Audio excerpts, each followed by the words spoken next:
This video is sponsored by Gportal. I host my servers with them, and you can too. Save 5% with the link in the description. Subscribe for more Valheim. Hey everybody, I'm here in front of the new Frost Caves. Check that out. Isn't that super cool looking? Valheim and Iron Gate released a new patch today on the test branch. So this is not live. This is not for public playing. This is only for those who want to do the test branch version of the game. And they released a huge list of patch notes. I have another video on that, which I cover all their official patch notes. But of course, some of the coders and modders dug into the code and found all the changes that they did not make public. Now, there are some pretty interesting things in there, and I want to talk about them and show you some of them. Okay, we're going to start with the first one. They made some audio improvements, fade out to ambient music. Playing the music, they did do a couple of patches a while ago where the music would cut in and out when it went on and off. So having some nice fade outs will be nice. Max hearing range in dungeons from 8 meters to 12 meters. That sounds pretty good so that you can hear things further in the distance, especially now because these caves behind me, these new frost caves, are absolutely enormous. They can be up to 60 meters deep, as Smithay told me. Smithay being one of the developers over at Iron Gate. I talked to him at length this morning after the patch came out, and he clarified some things that were posted in the patch notes, but then also some of these changes that were not posted that are just happening behind the scenes. So they also did AI pathing improvements in dungeons and flying related. So yeah, hopefully we'll see some better stuff there, especially, mobs had a hard time attacking up at you if you were on something. Smithay actually confirmed that in the Frost Caves here, the mobs inside there can attack up at an angle. So, or at least one of them can. So that way you can't just cheese the mobs by getting up high. Some creature animations are disabled while sleeping. So I don't know, maybe that slowed down performance or something. Creature player look direction supports transition duration. I think I need to clarify what that means. I'm not sure. Same with this next one. Removed 0.25 meter vertical offset from spawn points. That, I think that actually has to do with certain things spawning above the ground. If you've ever seen a Holdor, sometimes he spawns above the ground instead of on the ground or on that little stool that he's supposed to be standing on. So maybe this addresses that. Dungeon generator supports forcing the seed. So that's really cool because the dungeons are actually just component parts. There's rooms and there's hallways. And Smithay explained this to me, that basically the dungeons are all created just like the map is, based on a seed, so sort of random positioning to each other. And so you're never going to see the same dungeon twice, just like you'll never see the same world twice. So the way that they're connected is via a seed. And now the dungeon generator, you can actually, when you spawn in a dungeon using admin commands, you can see the seed. And if you really like that seed, you can then spawn in that exact seed on demand. So that's pretty cool. And although the location command in game, which allows you to spawn in the mountain right here, see the mountain there, Mountain Cave 1 and Mountain Cave 2. You can spawn these in game, but when you do that with the location command, it will actually stop your game from saving anymore during that session until you log in and log back out. But if you use mods like Jir's devs server commands mod, you can then use the spawn location command that's in that mod, and you can spawn these in without having to deal with that effect of the game not saving.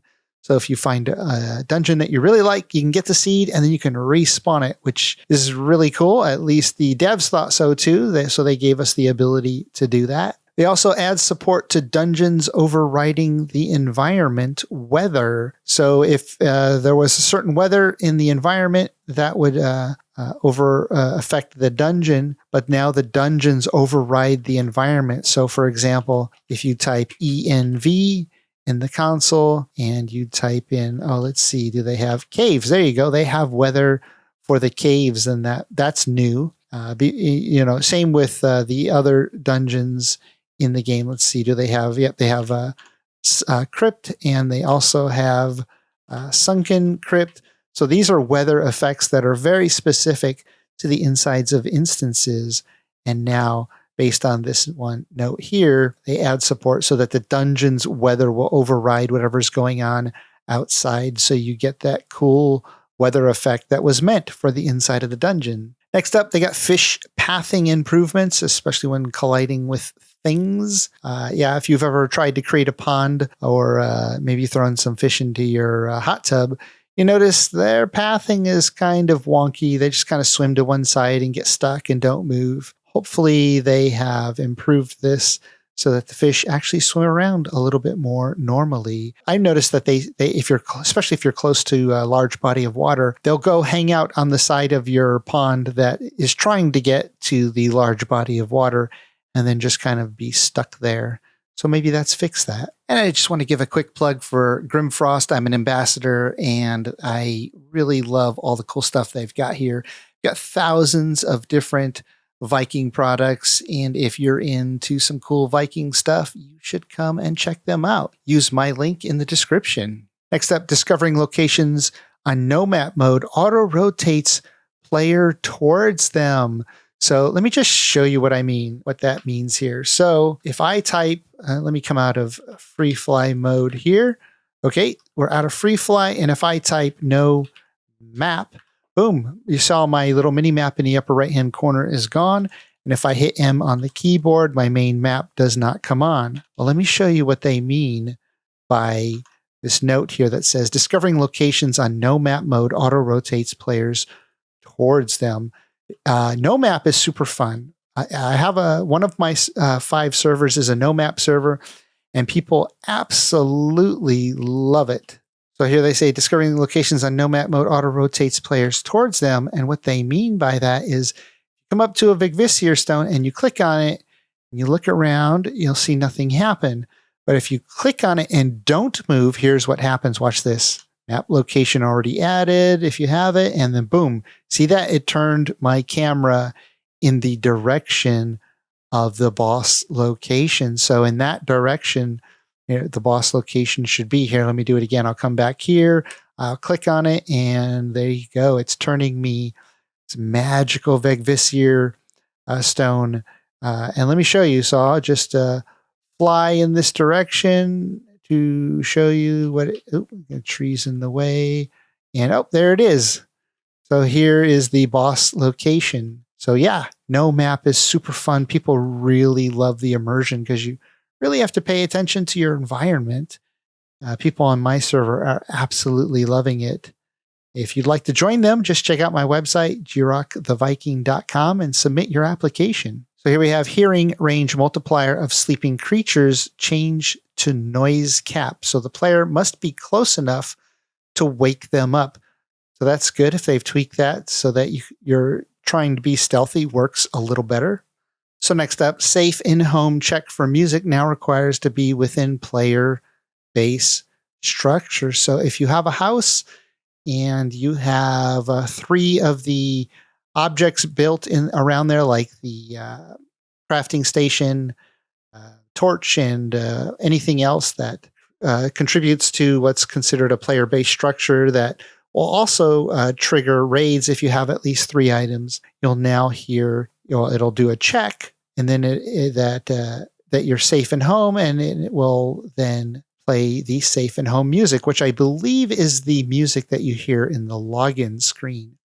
Nice, peaceful, relaxing music as you're hanging out at home. Next up, lots of new code for handling music volume based on proximity. Changes to creature pathfinding parameters. So, pathfinding and AI, great stuff. Random events now have an altitude check. So this made me wonder if certain events are only supposed to happen when they're high or they're low. Maybe the event you're being hunted by the wolves is only supposed to happen when you're a little higher up. So it'll be interesting to get feedback from this as time goes by and people play the game more to see how that affects the events. Random events now have an environment weather check. So it's checking the altitude, and now it looks like it's also checking the environment or the weather. So maybe only certain events are supposed to happen based on certain weather. Again, one will have to see with some testing. Random events can use nearby creature spawn points for predefined positions. New command, exclusive full screen for exclusive full screen. If you have a lower frame rate, you definitely want to use exclusive full screen because that will help your frame rate a little bit. New command, remove key for removing a global key. So I'm not exactly sure what that means, and I've been hesitant to try it, but it says remove key for removing a global key. I need to ask Smithy about that one. Command fly has a parameter to set the fly speed. So if you like to build in creative mode or you like to do stuff in admin mode on a server for your players like I do, I build lots of locations, I run lots of events. You can actually set your fly speed, and let me show you that. So normally you hit the Z key and then you're flying, right? And then you fly and you hit shift and you fly faster. I believe the default is 20 for standard flight, and then it jumps to 40 when you hit your shift key. And then if you set it, you can set it to any number you want, 1, and then you'll see, let's see, look, there you go, super slow, which is great. Like when you're in creative and you're trying to build, how important this would be. Of course, that's probably too slow. So you might set it to like 10. And then this way, when you're trying to build in admin mode, it's a little easier. I mean, you may even want to go to 5 and try this. And there you go. When I make videos too, now I can, if my character stops running in the air, you can also do some nice videos. If I set it to 40, then my default speed is 40. So that would be the same as if I were holding the shift key. But now if I hold the shift key, I actually double that. So I'm going 80 now. So pretty crazy. Smithy did warn me that to be careful about making it too fast because you could start rendering the game and you'll see that I'm getting some tearing there. Game can't keep up with rendering and then maybe crash the game. Go fast if you want, but I would really use this for going slow for building and being a little bit more controlled. So, maybe set it even down to 15 as a default. But what's great, you don't have to go to the console. You can just use the mouse wheel. So there you go. See, I'm speeding up and then I'll slow down with the mouse wheel. So you don't have to do it in console. You can use your mouse wheel also. A new command for max FPS for setting the FPS cap. Again, if you don't want your FPS to be higher than your monitor's frame rate, otherwise you'll experience tearing and maybe some other performance issues. I set it to 40 earlier as an example, but if you type in max FPS 60, and then you'll see my frame rate should go up to about 60. You can have it higher, but if your refresh rate isn't higher, you won't really benefit from it, and instead you're forcing your computer to work harder than it needs to without actually getting the visual response that you're looking for. So you might want to cap that at your monitor refresh rate. 60 is pretty good. You probably won't notice it any higher than that. New command, timescale. That does, I love this, that does something. Let me show you. So this is really interesting. So time scale, there we go. Its default is 1, but if I set it to 0, look at that, the game froze. See the particles in the air? frozen. Trees aren't moving. The water is not moving. I can't move. Yep, nothing can move. So 1 is default, and then you can also speed it up. Check that out. Look at the clouds. Now they're going faster. The grass is moving faster. What's really good, I was talking to Thorin, aka Metaroon, on YouTube. When we take pictures, sometimes the clouds, like we see the perfect picture we want, but the clouds are in the way. But what's nice about this is you can go into free fly mode, and you can, with everything frozen, you can get that perfect picture without the clouds being in the way of what it is you're trying to take a picture of. And so timescale 5, things go faster. Timescale 10, they go even faster. Not only does the environment go faster and the day and the nights go by faster, everything is going by faster, but so do you. Watch this. Super funny. See your legs moving like that. So basically just everything in game is moving faster. And of course, I tried this in reverse because I was curious. So I set it to -1 to see if time would go backwards, and I could go back to the beginning when Jiroc was just a little baby Viking. But no, sadly, I cannot go backwards. It stops it at 0. Command find works for location instances as well. So I used to use a mod for this because as an admin, sometimes I need to search for things. But yeah, if I type find and say like rock_4, you have to know the name of the item. It doesn't autofill unless you have Jir's server dev commands. It will autofill things for you as you start to type them. Like I hit R, it'll show me everything with R and then everything with RO, etc. But if I type that, look at that. It seems to work at a distance of about 240, 250 meters.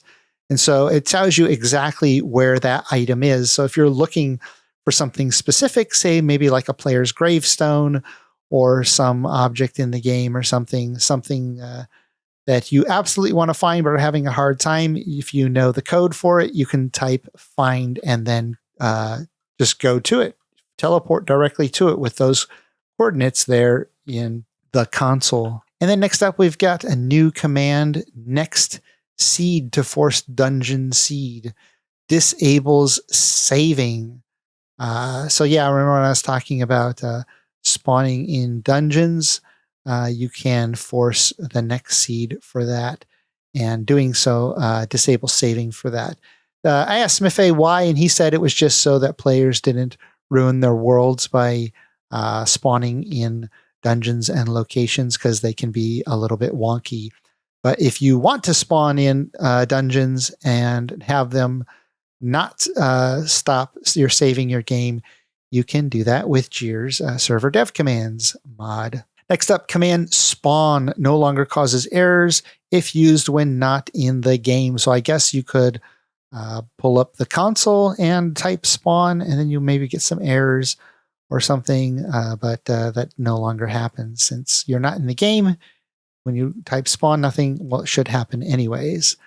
And new command, force delete to remove every object within a radius, exclude some objects like big visiers, players, and locations, etc. So this is really cool. So a lot of people like to mess around with like spawning in, let's see, the glowing mushroom, and it spawns in, a meter above the ground, and there's no way to get rid of it. Unless you have Jir's Infinity Hammer or Jir's server dev commands mod, then of course you can. There's also a mod called Generic Object Remover that you can use to get rid of this. But yeah, you could not get rid of it normally with the in-game stuff, but they gave us the ability to get rid of it. So it's called force delete, and let's do that. So we'll just type force delete here without the quotations, and you can do a range. And if you don't want to delete everything in the area, then you just do a short range. So it's really close to me. So I'll say like 3 meters, and boom, there you go. It's gone. So nice that the devs gave us the ability to do that when normally I had to use mods for it. Now, I did test this to see what its range was. Some of the mods I use can do, ranges of 50 or 100 meters or more.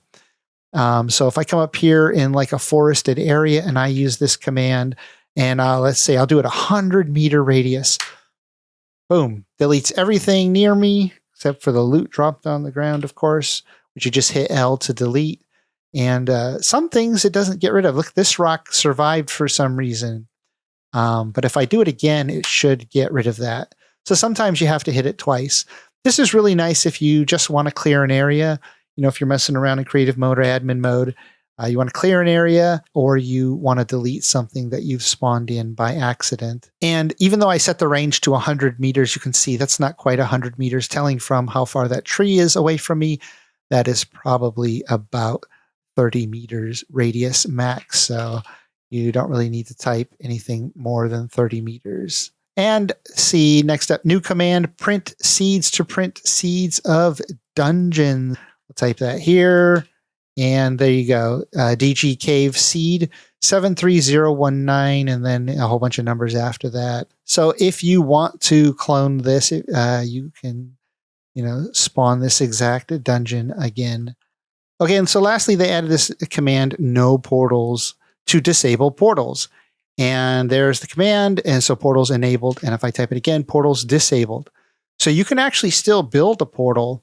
You cannot go through them and be teleported. See this? Boom, blocked. Blocked. Yep, it's like you're carrying a piece of a metal. When you have a piece of metal and you try to go through a portal, it won't let you. So same thing with the no portals command. Which is kind of nice because then instead of just removing the portal from the game, it allows the portal to still be in the game and be this really cool decorative thing. I know on one of my servers, people were asking me to install a mod to remove portals, but then as admin, place a couple of permanent portals around the world so they could still get around. If we use this Iron Gate option, you will not be able to go through the portal at all. So something to consider if you want to try that very hard mode option. So that's all the hidden changes. What do you think about the patch notes that they did publish? And what do you think about these hidden patch notes? Sorry the video was so long, but there was a lot to cover.